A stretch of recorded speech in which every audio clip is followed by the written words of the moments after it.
So ఆ లెక్కలన్నీ తప్పనమాట. నెలకి 50 నుంచి 60 కోట్ల వరకు మాత్రమే ఈ ముడుపుల రూపంలో మద్యం విక్రయాలలో గత ప్రభుత్వం హయాంలో చేతులు మారాయి అనేది రిమాండ్ రిపోర్ట్లో స్పష్టం చేస్తున్నారు. ఇక 365 రోజులు 24/7 నిర్విరామంగా మనీ మిషన్లు పెట్టుకొని లెక్క పెట్టారు, తెగ దోచేశారు సొమ్ము అనే ఆరోపణలకి చెక్ పెట్టేశారనమాట. ఇది సిట్టి వాళ్ళు. కొన్నాళ్ళన్నా ఆ ఊహల్లో బతకనిస్తే బాగుండేది. కానీ మరి ఎవరినైనా అరెస్ట్ చేసినప్పుడు ఖచ్చితమైన నెంబర్ అనేది ఒకటి చెప్పాలి కదా. ఇప్పుడు కేసిరెడ్డి రాజశేఖర్ రెడ్డి, వేణుంబాక విజయసాయి రెడ్డి, పెద్దిరెడ్డి మిథున్ రెడ్డి, ధనంజయ రెడ్డి, కృష్ణమోహన్ రెడ్డి, సజ్జల సుధీర్ రెడ్డి, శ్రీధర్ రెడ్డి, వాసుదేవరెడ్డి, ఇంకా సత్యప్రకాష్, ఇంకా కిరణ్, దిలీపు, అనూష, రకరకాల పేర్లు. అసలు పోలీసులు పెట్టినటువంటి ఒక ఛార్జ్ షీటు లేదంటేనేమో ఎఫ్ఐఆర్, ఫస్ట్ ఇన్ఫర్మేషన్ రిపోర్ట్, ఈ రెండు వేరు అనుకోండి. ఎఫ్ఐఆర్లో ఇలా డీటెయిలింగ్ ఇచ్చారు అంటే అది ఒక పత్రికలో, అంటే ఈ దినం అనేది టీడీపీకి అనుబంధ పత్రికలాగా నడుస్తూ ఉంటుందని చాలామంది చెప్తుంటారు. కాబట్టి అంటే లైన్ టు లైన్ దాన్ని ట్రాన్స్లేట్ చేసి అనువదించి పేపర్ రూపంలో రాత్రి 12 లోపే అందించాలి అంటే ఆ రిపోర్ట్ అనేది వాళ్ళ దగ్గర ఉంటే కానీ కుదరదనమాట ఎఫ్ఐఆర్. అలా క్షుణ్ణంగా వాళ్ళు ఏమేమి ఆరోపించారో ఏది మన ఆంధ్రప్రదేశ్ పోలీసు శాఖ ప్రస్తుతం గత ప్రభుత్వం హయాంలో జరిగినటువంటి మద్యం విక్రయాలలో అక్రమంగా సొమ్ము వెనకేసుకున్నారు అనే ఆరోపణల మీద దర్యాప్తు చేస్తున్న పోలీసు బృందం ఈ విషయాలని కేసిరెడ్డి కూడా అంగీకరించినట్టు ఈ దినం హెడ్లైన్ పెట్టింది. కేసిరెడ్డిని తీసుకున్నది, కేసిరెడ్డి రాజశేఖర్ రెడ్డిని ఎయిర్పోర్ట్లో అదుపులో తీసుకుంది సోమవారం రాత్రి అనుకోండి. సోమవారం రాత్రి నుంచి మంగళవారం రాత్రిలోపు, అంటే మన న్యాయాధికారి ముందు ప్రవేశపెట్టే ముందు 24 గంటల లోపే ఇంత జరిగిందా, ఇంత చెప్పాడా అంటే నమ్మశక్యంగా ఉండదు. కాకపోతే ఎక్కడైనా ముందే మనం ఎఫ్ఐఆర్ అనేది ఒకటి తయారు చేసి ఈ నిందితుడి చేత అంగీకార పత్రం అంటే సంతకం తీసుకుంటారు. ఆ సంతకం తీసుకున్న తర్వాత ఇక మళ్ళీ న్యాయాధికారి ముందు ఆయన అడుగుతాడు, ఇవన్నీ మీరు చేశారా అని. లేదు, మిమ్మల్ని ఏమైనా కొట్టారా, మీకు సరిగ్గా ఉందా ఆరోగ్యము, వైద్య పరీక్షలు చేశారా, అనుచితంగా ప్రవర్తించారా, చెక్ లిస్ట్ ఉంటుంది. మనం గతంలో కూడా చెప్పాం. ఆ చెక్ లిస్ట్ ప్రకారం వెళ్తారు.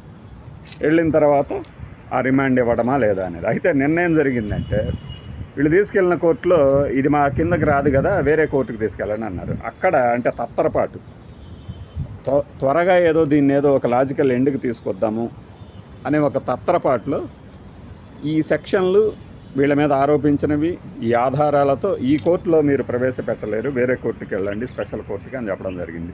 అయితే దీనికి సంబంధించి మనకి చాలా పేజీలు పుంఖానుపుంఖాలుగా కథనాలు వస్తూ ఉంటాయి. ఇంకా ఎలా చేశారు అని.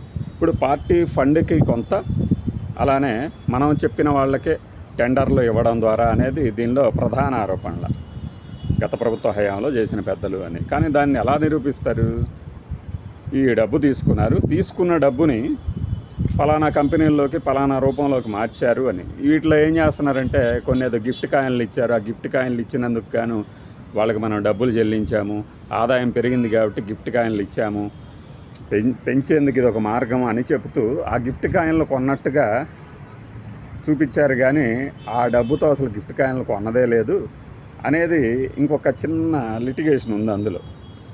ఆ డబ్బు కొన్న పాపానే పోలేదనుకుంటూ మన తెలుగు అనువాదకుడు దాంట్లో ఏదో రాసుకొచ్చాడు. కానీ విషయం ఏంటంటే రకరకాల రూపంలో అవతల వాళ్ళకి ముందే డబ్బులు పంపించేసేసి ఆ డబ్బు ద్వారా మళ్ళీ షెల్ కంపెనీల్లోకి ప్రవహింపజేసుకొని చాలా కూడబెట్టుకున్నారు అనేది అభియోగాలు. ఈ అభియోగాలన్నీ ముందు అసలు మీకు మీ ఈదనాలు కానీ, జ్యోతులు కానీ, సాక్షులు కానీ ఈ పేపర్లో రాసిన దాన్ని చదవడానికే మీకు 1 గంట పడుతుంది. ఇక న్యాయాధికారి తన తీర్పునో లేదంటే ఆ వాదనని పరిశీలించడానికే ఇవన్నీ ఏం చేస్తారంటే వాయిదాలు వేసేసి ఈలోపు వాళ్ళు ఆ కోర్టులో న్యాయమూర్తులు వాళ్ళ ముందున్న ఆధారాలని పరిశీలిస్తారు. ఈ వాయిదా అప్పటిదాకా ఎందుకు వేశారు అంటే ఇదే అందులో ఉన్న కీలకం. చాలామందికి లీగల్ ప్రొసీజర్స్ గురించి తెలియదు కాబట్టి పిచ్చి విధవలు ఏదో పెడతారు. అంటే తమ్ముని ఆకర్షించేటట్టు పెట్టాలిరా, అయిపోయిందిరా జగన్ పని అని పెట్టారనుకోండి, వెంటనే చూస్తారు కదా. అలా చేస్తూ ఉంటారు. వాస్తవానికి లీగల్ ప్రొసీజర్స్ ఇలా ఉంటాయి. తెలియని బడుద్దాయిలు, సన్నాసులు ఏదేదో మాట్లాడుకుంటూ ఉంటారు. ఈ లీగల్ ప్రొసీజర్స్ జరగడానికి ఇంకా టైం పడుతుంది. అయితే ఒకటి ఇక్కడ అసలు పెద్దిరెడ్డికి ఏం పని, విజయసాయిరెడ్డికి ఏం పని, ఇవన్నీ రాజకీయాలతో కూడుకున్నాయి కాబట్టి ఏం పని అనేది పోలీసులు తెలుస్తారు. దీంట్లో అత్యంత హాస్యాస్పదమైన విషయం ఏంటంటే, నిన్న మిగిలిన వారి బట్టలు నేను ఇప్పుతా అంటూ విజయసాయిరెడ్డి గారు ఒక ట్వీట్ చేశారు.